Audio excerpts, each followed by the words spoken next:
Hi ಸ್ನೇಹಿತರೆ, ಎಲ್ಲರಿಗೂ ನಿಶಾ ಕನ್ನಡ ಚಾನಲ್ಗೆ ಮತ್ತೊಮ್ಮೆ ಪ್ರೀತಿಯ ಸುಸ್ವಾಗತ. ಇವತ್ತಿನ ವಿಡಿಯೋದಲ್ಲಿ ಯುಗಾದಿ ಸ್ಪೆಷಲ್ ಆಗಿ ನಾವು 2 ಬಗೆಯ ಹುಳಿ ಖಾರವಾದ ಮಾವಿನಕಾಯಿ ಚಿತ್ರಾನ್ನ ಯಾವ ರೀತಿ ಮಾಡೋದು ನೋಡ್ಕೊಂಬರೋಣ. ಅದಕ್ಕಿಂತ ಮುಂಚೆ ನನ್ನ ಚಾನಲ ಫಸ್ಟ್ ಟೈಮ್ ನೋಡ್ತಾ ಇದ್ದರೆ ನಿಶಾ ಕನ್ನಡ ಚಾನಲ್ ಹೋಗಿ ಸಬ್ಸ್ಕ್ರೈಬ್ ಮಾಡಿ, ಈ ವಿಡಿಯೋಕ್ಕೊಂದು ಲೈಕ್ ಮಾಡಿ, ಈ ವಿಡಿಯೋ ನಿಮ್ಮ ಸ್ನೇಹಿತರು ಮತ್ತು ಫ್ಯಾಮಿಲಿ ಮೆಂಬರ್ಸ್ ಅದು ಶೇರ್ ಮಾಡಿ. ಈಗ ನಾವು ಭಾಳ ಸೊಗಸಾದ ಟೇಸ್ಟಿಯಾದ ಹುಳಿ ಖಾರವಾದ ಮಾವಿನಕಾಯಿ ಚಿತ್ರಾನ್ನ ಯಾವ ರೀತಿ ಮಾಡೋದು ನೋಡ್ಕೊಂಬರೋಣ ಬನ್ನಿ ಸ್ನೇಹಿತರೆ. ಸ್ಟವ್ ಮೇಲೆ ಒಂದು ಬಾಣಲಿ ಇಟ್ಕೊಂಡಿದ್ದೀನಿ. ಬಾಣಲಿ ಬಿಸಿಯಾದ ಬಾಣಲಿಗೆ 4 ಟೇಬಲ್ ಸ್ಪೂನ್ ಆಗುವಷ್ಟು ಎಣ್ಣೆನ ಸೇರಿಸ್ಕೊಳ್ತಾ ಇದ್ದೀನಿ. ಎಣ್ಣೆ ಸ್ವಲ್ಪ ಬಿಸಿ ಆಗಲಿ. ಎಣ್ಣೆ ಬಿಸಿಯಾಗಿದೆ. ಅರ್ಧ ಟೇಬಲ್ ಸ್ಪೂನ್ ಆಗುವಷ್ಟು ಸಾಸಿವೆನ ಸೇರಿಸ್ಕೊಳ್ತಾ ಇದ್ದೀನಿ. ನೋಡಿ, ಸಾಸಿವೆ ಚಟ್ಪಟ್ ಅಂತ ಸಿಡಿತಾ ಇದೆ. ಸಾಸಿವೆ ಸಿಡಿದ ನಂತರ 1 ಟೇಬಲ್ ಸ್ಪೂನ್ ಆಗುವಷ್ಟು ಜೀರಿಗೆ ಸಹ ಸೇರಿಸ್ಕೊಳ್ತಾ ಇದ್ದೀನಿ. ನಂತರ ನಾನು ಈ ಕಡಾಯಿಗೆ 2 ಟೇಬಲ್ ಸ್ಪೂನ್ ಆಗುವಷ್ಟು ಕಡಲೆಬೇಳೆ, 2 ಟೇಬಲ್ ಸ್ಪೂನ್ ಆಗುವಷ್ಟು ಉದ್ದಿನಬೇಳೆ ಸಹ ಸೇರಿಸ್ಕೊಳ್ತಾ ಇದ್ದೀನಿ.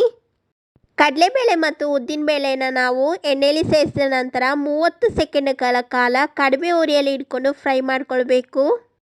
ಕಡಲೆಬೇಳೆ ಮತ್ತು ಉದ್ದಿನಬೇಳೆನ ನಾವು ಕಡಿಮೆ ಉರಿಯಲ್ಲಿ ಇಟ್ಕೊಂಡು 30 ಸೆಕೆಂಡ್ಗಳ ಕಾಲ ಎಣ್ಣೆಯಲ್ಲಿ ಫ್ರೈ ಮಾಡಾಗಿದೆ.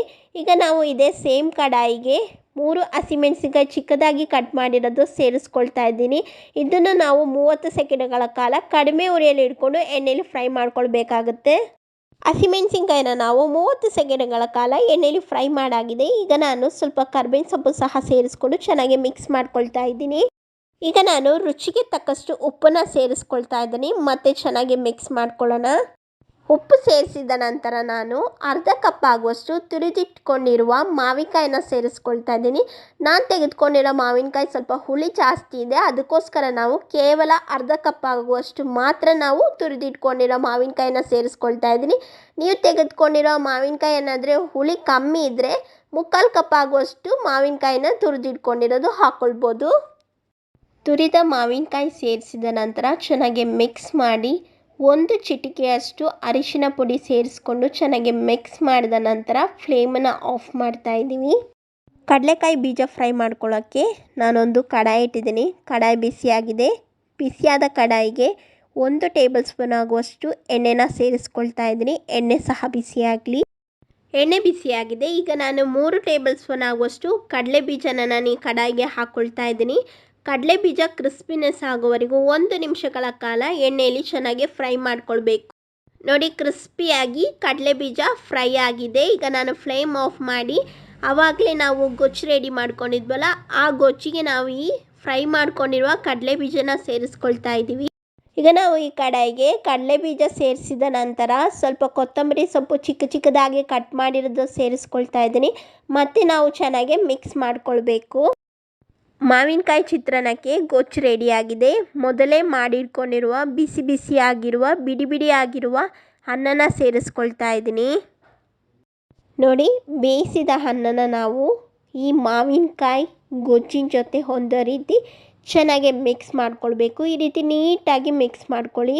ಆವಾಗ ಉಪ್ಪು, ಹುಳಿ, ಖಾರ ಎಲ್ಲ ಈ ಅನ್ನಕ್ಕೆ ಹೊಂದ್ಕೊಂಡು ತುಂಬ ರುಚಿಯಾಗಿ ಬಾಯಲ್ಲಿ ನೀರೂರಿಸುವ ಹುಳಿ ಖಾರವಾದ ಮಾವಿನಕಾಯಿ ಚಿತ್ರಾನ್ನ ರೆಡಿಯಾಗಿದೆ.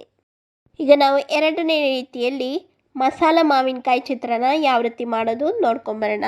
ಈಗ ನಾನು ಸ್ಟವ್ ಮೇಲೆ ಒಂದು ಕಡಾಯಿ ಇಟ್ಟಿದ್ದೀನಿ. ಕಡಾಯಿ ಬಿಸಿಯಾಗಲಿ. ಬಿಸಿಯಾದ ಕಡಾಯಿಗೆ ನಾನು ಅರ್ಧ ಟೀ ಸ್ಪೂನ್ ಆಗೋಷ್ಟು ಸಾಸಿವೆ, ಅರ್ಧ ಟೀ ಸ್ಪೂನ್ ಆಗುವಷ್ಟು ಮೆಂತ್ಯ ಕಾಳನ್ನು ಹಾಕಿಬಿಟ್ಟು ಲೋ ಫ್ಲೇಮಲ್ಲಿ ಇಟ್ಕೊಂಡು ಡ್ರೈ ರೋಸ್ಟ್ ಮಾಡ್ಕೊಳ್ತಾ ಇದ್ದೀನಿ. ಸಾಸಿವೆ ಮತ್ತು ಮೆಂತ್ಯಕಾಳು ಡ್ರೈ ರೋಸ್ಟ್ ಆಗಿದೆ. ಇದೇ ಕಡಾಯಿಗೆ ನಾನು 3-4 ಒಣಮೆಣಸಿನಕಾಯಿ ಕಟ್ ಮಾಡಿರೋದು ಹಾಕ್ಕೊಳ್ತಾ ಇದ್ದೀನಿ. ಅದರ ಜೊತೆಗೆ ಸ್ವಲ್ಪ ಕರ್ಬೇವಿನ ಸೊಪ್ಪು ಹಾಕ್ಕೊಂಡು 30 ಸೆಕೆಂಡ್ಗಳ ಕಾಲ ಕಡಿಮೆ ಉರಿಯಲ್ಲಿ ಇಟ್ಕೊಂಡು ರೋಸ್ಟ್ ಮಾಡ್ಕೊಳ್ಬೇಕು. ಖಾರಕ್ಕೆ ತಕ್ಕಂತೆ ಒಣಮೆಣಸಿನಕಾಯಿ ಹಾಕಿದರೆ ಸಾಕು. ಒಣಮೆಣಸಿನಕಾಯಿ ಮತ್ತು ಕರ್ಬೇವಿನ ಸೊಪ್ಪು ಡ್ರೈ ರೋಸ್ಟ್ ಆಗಿದೆ. ಈಗ ಫ್ಲೇಮ್ ಆಫ್ ಮಾಡ್ತಾ ಇದ್ದೀನಿ. ಈ ಮಿಕ್ಸ್ ಕಂಪ್ಲೀಟಾಗಿ ತಣ್ಣಗಾಗಬೇಕು. ಮಿಕ್ಸ್ ಕಂಪ್ಲೀಟಾಗಿ ತಣ್ಣಗಾಗಿದೆ. ಈಗ ನಾನು ಈ ಮಿಕ್ಸಿ ಜಾರಿಗೆ ಹಾಕ್ಕೊಂಡು ತೆರಿಯಾಗಿ ಪುಡಿ ಮಾಡ್ಕೊಂಡು ಬರ್ತೀನಿ. ನೋಡಿ, ಈ ರೀತಿ ತೆರಿಯಾಗಿ ಪುಡಿ ಮಾಡಿದ ನಂತರ ಈ ಮಿಕ್ಸಿ ಜಾರ್ಗೆ ನಾನು ಅರ್ಧ ಕಪ್ ಆಗುವಷ್ಟು ತುರಿದ ಮಾವಿನಕಾಯಿನ ಹಾಕ್ಕೊಳ್ತಾ ಇದ್ದೀನಿ. ನಂತರ ನಾನು ಇದೇ ಮಿಕ್ಸಿ ಜಾರಿಗೆ 3 ಟೇಬಲ್ ಸ್ಪೂನ್ ಆಗುವಷ್ಟು ಹಸಿ ತೆಂಗಿನಕಾಯಿ ತುರಿನೂ ಹಾಕ್ಬಿಟ್ಟು ನೀರು ಹಾಕದೆ ನುಣ್ಣಗೆ ರುಬ್ಕೊಂಡು ಬರ್ತೀನಿ. ನೋಡಿ, ಈ ರೀತಿ ನುಣ್ಣಗೆ ರುಬ್ಕೊಳ್ಬೇಕು. ಈಗ ನಾವು ಇದನ್ನು ಪಕ್ಕಕ್ಕೆ ಇಟ್ಕೊಂಡು ಮೊದಲಿಗೆ ನಾವು ಒಂದು ಕಡಾಯಿ ಇಟ್ಟು ಕಡಾಯಿ ಬಿಸಿಯಾದ ನಂತರ 3 ಟೇಬಲ್ ಸ್ಪೂನ್ ಆಗುವಷ್ಟು ಎಣ್ಣೆನ ಹಾಕ್ಕೊಳ್ತಾ ಇದ್ದೀನಿ. ಎಣ್ಣೆ ಚೆನ್ನಾಗಿ ಬಿಸಿಯಾಗಲಿ. ಎಣ್ಣೆ ಬಿಸಿಯಾಗಿದೆ. ಈಗ ನಾವು 2 ಟೇಬಲ್ ಸ್ಪೂನ್ ಆಗುವಷ್ಟು ಕಡಲೆಬೀಜನ ನಾನು ಎಣ್ಣೆಗೆ ಹಾಕ್ಕೊಳ್ತಾ ಇದ್ದೀನಿ. 1 ನಿಮಿಷಗಳ ಕಾಲ ಕಡಲೆಬೀಜನ ಚೆನ್ನಾಗಿ ಎಣ್ಣೆಯಲ್ಲಿ ಫ್ರೈ ಮಾಡ್ಕೊಳ್ಬೇಕು. ಕಡಲೆಬೀಜ ಎಣ್ಣೆಯಲ್ಲಿ ಚೆನ್ನಾಗಿ ಕ್ರಿಸ್ಪಿಯಾಗಿ ಫ್ರೈ ಆಗಿದೆ. ಈಗ ನಾನು ಅರ್ಧ ಟೀ ಸ್ಪೂನ್ ಸಾಸಿವೆ, ಅರ್ಧ ಟೀ ಸ್ಪೂನ್ ಜೀರಿಗೆ, ಸ್ವಲ್ಪ ಉದ್ದಿನಬೇಳೆ ಹಾಕ್ಕೊಂಡು 30 ಸೆಕೆಂಡ್ಗಳ ಕಾಲ ಕಡಿಮೆ ಉರಿಯಲ್ಲಿ ಇಟ್ಕೊಂಡು ಫ್ರೈ ಮಾಡ್ಕೊಳ್ತಾ ಇದ್ದೀನಿ. ಈಗ ನಾನು ಈ ಕಡಾಯಿಗೆ 1 ರಿಂದ 2 ಒಣಮೆಣಸಿನ್ಕಾಯಿ ಕಟ್ ಮಾಡಿರೋದು, ಸ್ವಲ್ಪ ಫ್ರೆಶ್ ಆಗಿರುವ ಕರಿಬೇವಿನ ಸೊಪ್ಪನ್ನ ನಾನು ಈ ಕಡಾಯಿಗೆ ಹಾಕ್ಕೊಂಡು ಚೆನ್ನಾಗಿ ಒಂದು ಮಿಕ್ಸ್ ಮಾಡ್ಕೊಳ್ತಾ ಇದ್ದೀನಿ. ಈಗ ನೋಡಿ, ಮಸಾಲೆ ಮಾವಿನಕಾಯಿ ಚಿತ್ರಾನ್ನಕ್ಕೆ ಒಗ್ಗರಣೆ ರೆಡಿಯಾಗಿದೆ. ಈಗ ನಾವು ರುಬ್ಬಿರುವ ಮಿಶ್ರಣ ಸೇರಿಸ್ಕೊಳ್ತಾ ಇದ್ದೀನಿ. ಚೆನ್ನಾಗಿ ಮಿಕ್ಸ್ ಮಾಡ್ಕೊಳ್ಬೇಕು. ಈಗ ನಾನು ಫ್ಲೇಮ್ ಆಫ್ ಮಾಡ್ತಾ ಇದ್ದೀನಿ. ಫ್ಲೇಮ್ ಆಫ್ ಮಾಡಿದ ನಂತರ ರುಚಿಗೆ ತಕ್ಕಷ್ಟು ಉಪ್ಪು, 1 ಚಿಟಿಕೆಯಷ್ಟು ಅರಿಶಿನ ಹಾಕ್ಕೊಂಡು ಚೆನ್ನಾಗಿ ಮಿಕ್ಸ್ ಮಾಡ್ಕೊಳ್ಬೇಕು. ಮೊದಲೇ ಮಾಡಿಕೊಂಡಿರುವ ಬಿಸಿ ಬಿಸಿಯಾಗಿ ಬಿಡಿ ಬಿಡಿ ಆಗಿರುವ ಅನ್ನನ ಸೇರಿಸ್ಕೊಳ್ತಾ ಇದ್ದೀನಿ. ಬೇಯಿಸಿದ ಅನ್ನ ಸೇರಿಸಿದ ನಂತರ ಗೊಜ್ಜು ಮತ್ತು ಅನ್ನನು ಚೆನ್ನಾಗಿ ಮಿಕ್ಸ್ ಆಗೋ ರೀತಿ ಚೆನ್ನಾಗಿ ಮಿಕ್ಸ್ ಮಾಡ್ಕೊಳ್ಳಿ. ಬಹಳ ಸೊಗಸಾದ ಸಖತ್ ಟೇಸ್ಟಿಯಾದ ಮಸಾಲ ಮಾವಿನಕಾಯಿ ಚಿತ್ರಾನ್ನ ರೆಡಿಯಾಗಿದೆ. ನೋಡಿದ್ರಲ್ಲ ವೀಕ್ಷಕರೇ, ಇವತ್ತಿನ ವಿಡಿಯೋದಲ್ಲಿ ಯುಗಾದಿ ಸ್ಪೆಷಲ್ 2 ರೀತಿ ಮಾವಿನಕಾಯಿ ಚಿತ್ರಾನ್ನ ನೋಡಿದ್ರಲ್ಲ. ಆ ವಿಡಿಯೋ ನಿಮಗೆ ಇಷ್ಟವಾದರೆ ನನ್ನ ಚಾನಲ್ನ ಸಬ್ಸ್ಕ್ರೈಬ್ ಮಾಡಿ, ಈ ವಿಡಿಯೋಕ್ಕೊಂದು ಲೈಕ್ ಮಾಡಿ, ಈ ವಿಡಿಯೋ ನಿಮ್ಮ ಸ್ನೇಹಿತರು ಮತ್ತು ಫ್ಯಾಮಿಲಿ ಮೆಂಬರ್ಸ್ ಅದು ಶೇರ್ ಮಾಡಿ. ಮುಂದಿನ ವಿಡಿಯೋದಲ್ಲಿ ಇದೇ ರೀತಿ ನಾನು ಹೊಸ ವಿಡಿಯೋದೊಂದಿಗೆ ಬರ್ತೇನೆ. ಎಲ್ಲರಿಗೂ ಧನ್ಯವಾದಗಳು.